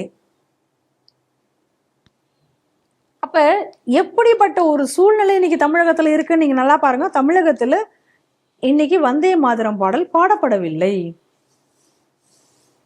அப்ப இங்க இருந்த கூடிய அதாவது இந்த தமிழகத்துல இருந்து எத்தனையோ சுதந்திர போராட்ட வீரர்கள் அன்னைக்கு ஆங்கிலேயனை எதிர்த்து அன்னைக்கு சுதந்திர போராட்டத்தில் கலந்து கொண்டார்கள். அந்த சுதந்திர போராட்டத்தில் கலந்து கொண்ட அனைவருமே இந்த வந்தே மாதரம் அப்படிங்கக்கூடிய கோஷத்தை எழுப்பித்தான் அன்னைக்கு சுதந்திர போராட்டத்தில் கலந்து கொண்டார்கள். ஏன்? வாவு சிதம்பரனார் அவர்களுடைய அவர் மேல ஆங்கிலேயர்கள் வைத்த முக்கிய குற்றச்சாட்டே வந்தே மாதரம் என்று அவர் சொல்லி இந்த வந்தே மாதரத்தை பிரபலப்படுத்தி அந்த பாடலை பாடுவதற்காகத்தானே. பாரதியார் சொல்றார், வந்தே மாதரம் என்போம், மாநில தாயை வணங்குவது என்போம் அப்படின்னு அவர் சொல்றார். அப்ப அவர் பாரதி கண்ட கனவு இன்னைக்கு நிறைவேறி இருக்கிறது. அப்ப இன்னைக்கு இத்தனை தேசபக்தர்கள், எத்தனையோ தேசபக்தர்கள் வந்தே மாதரம் சொன்னதற்காக குண்டடிப்பட்டார்கள், வந்தே மாதரம் சொன்னதற்காக செக்கிழுத்தார்கள், வந்தே மாதரம் சொன்னதற்காக தூக்கிலிடப்பட்டார்கள். ஆனா அப்படிப்பட்டவர்களுடைய தியாகங்களை அனைத்தையும் இன்னைக்கு கொச்சைப்படுத்தி இன்னைக்கு தமிழகத்துல வந்தே மாதரம் பாடப்படவில்லை என்றால் அது எவ்வளவு பெரிய ஒரு அவமதிப்பு. ஆனால் அதே நேரத்துல இன்னைக்கு நாடு முழுவதும் வெவ்வேறு இடங்கள்ல இந்த வந்தே மாதரம் பாடல் பாடப்பட்ட பொழுது உண்மையிலேயே இந்த ஆன்மாக்கள் இந்த தேசத்திற்காக தியாகம் செய்து தங்கள் உயிரை, தங்கள் வாழ்க்கை எல்லாத்தையும் தியாகம் செய்த அந்த ஆன்மாக்கள் இன்னைக்கு சந்தோஷப்பட்டிருக்கும். அந்த ஆன்மாக்கள் இன்னைக்கு இந்த பாரதத்தை வாழ்த்து தெரிவித்திருக்கும். அப்படிப்பட்ட ஒரு நிகழ்வு இன்னைக்கு தமிழகத்தில் நடைபெறவில்லை. அது எவ்வளவு ஒரு துரதிருஷ்டவசமானது. அப்ப இன்னைக்கு பாருங்க, மத்திய அரசு சட்டம் இயற்றது இந்த வந்தே மாதரம் பாடல் என்பது நாடு முழுவதும் பாடப்பட வேண்டும் என்று சட்டம் இயற்றுகிறது.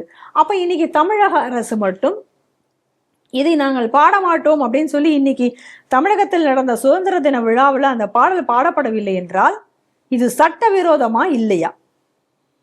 சுதந்திர போராட்ட வீரர்களுக்கு இன்னைக்கு தமிழக அரசு செய்துள்ள அவமரியாதையா இல்லையா? அப்ப இந்த அரசு மேல மத்திய அரசு கண்டிப்பாக நடவடிக்கை என்பது எடுக்கப்பட வேண்டும். ஏன்னா எது பிரிவினைக்கெல்லாம் அச்சாரமிட்டு வரலாற்றுல இன்னைக்கு நடந்ததோ, எந்த வந்தே மாதரம் பாடல் வெட்டப்பட்டதோ அன்றே பிரிவினைக்கான ஒரு விதை என்பது விழுந்ததை பார்க்கிறோம் வரலாற்றில். அப்ப இன்னைக்கு இந்த வந்தே மாதரம் பாடலை நான் இங்க பாட மாட்டேன்னு சொல்லி சட்டம் இயற்றப்பட்டும் கூட அடிபணிந்து அதை பாடவில்லை அப்படின்னு சொன்னா அப்ப இது இன்னொரு பிரிவினைக்கான அச்சாரமாக இல்லையா? இது ஒரு தேச விரோதமான செயல் இல்லையா? இது சட்ட விரோதமான செயல் இல்லையா? இது அப்ப இந்த அரசின் மேல நடவடிக்கை எடுக்கணுமா வேண்டாமா? அப்ப இன்னைக்கு இந்தியா முழுவதும் இது இசைக்கப்பட்டிருக்கிறது அப்படின்னா இன்னைக்கு இந்தியாவுக்கு கிடைச்ச சுதந்திரம் அப்படிங்கிறது தமிழகத்திற்கு கிடைக்கவில்லையா? இல்ல தமிழகம் என்ன இந்தியாவிலிருந்து வேற ஒரு பகுதிக்கு மாறிவிட்டதா? என்ன நடக்கிறது இங்கே? அதனால நிச்சயமாக எல்லாவற்றிலும் கூட மத்திய அரசு பெரிய நடவடிக்கைகள் கடந்த ஆட்சியில நம்ம பல தடவை தமிழக அரசு மேல நடவடிக்கை எடுக்க வேண்டிய பல விஷயங்கள் இருந்தும் கூட அப்ப மத்திய அரசு பெரிய நடவடிக்கை என்பது எதையும் எடுக்கவில்லை. ஆனால் இந்த விஷயத்திலையாவது மத்திய அரசு மிக உறுதியாக நின்று இந்த அரசின் மீது நடவடிக்கை எடுக்க வேண்டும். இதை எந்த ஒரு தேசபக்தர்களாலும் ஏற்றுக்கொள்ள முடியாத செயலாக இருக்கிறது. நல்லா பாருங்க, இன்னைக்கு செய்திகள் சிந்தனைகள்ல ஆரம்பிச்சதுல இருந்து கடைசி வரைக்கும் நம்ம தமிழகத்தினுடைய செய்திகள் தான் மாற்றி மாற்றி நம்ம இன்னைக்கு முழுமையாக பேசியிருக்கிறோம். அப்ப அந்த முழுமையாக நம்ம இன்னைக்கு பேசியிருக்கிற பொழுது தமிழகத்தினுடைய சூழ்நிலை என்ன என்பதை மிக தெளிவாக இன்னைக்கு நமக்கு எல்லா செய்திகளிலும் தெரிகிறது. ஒண்ணுதான், பிரிவினைவாதம் என்பது தெளிவாக இன்றைக்கு தெரிகிறது. நீங்க செய்தியை சொல்லும் பொழுது சொன்னீங்க, காங்கிரஸ் மாநாட்டில், அதாவது காங்கிரஸினுடைய அலுவலகத்துல இன்னைக்கு சுதந்திர தினம் கொண்டாடப்படும் பொழுது முழு வந்தே மாதரம் பாடலை பாடுவதற்கு சோனியா எப்படி எதிர்ப்பு தெரிவிச்சு கோபத்தை காமிச்சாங்க அப்படிங்கறத நம்ம பாக்குறோம். வந்தே மாதரம் பாடல் பாடிக்கொண்டிருக்கும் பொழுது அவர்கள் இந்த மாதிரியான உடல் மொழிகள், செய்கைகளை எல்லாம் செய்தனாலும் அந்த வீடியோவை பார்த்தேன்.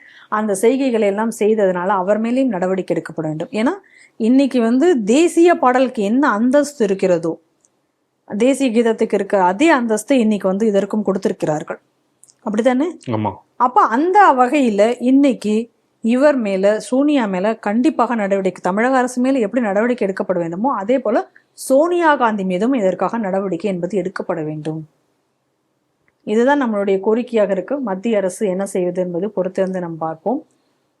அனைவரும் வந்தே மாதரம் என்று உறக்க சொல்லுவோம். நன்றி அம்மா. நன்றி. இத்துடன் செய்திகள் சிந்தனை நிகழ்ச்சி நிறைவடைகிறது. மீண்டும் அடுத்த ஒரு நிகழ்ச்சி சந்திப்போம். செய்திகளை உடனுக்குடன் தெரிந்து கொள்ள ஸ்ரீ டிவியை தொடர்ந்து பாருங்கள். உங்களுக்காக அப்டேட்ஸ் உடனுக்குடன் தரப்படுகிறது. நன்றி, வணக்கம், ஜெய்ஹிந்த். ஜெய்ஹிந்த். வந்தே மாதரம்.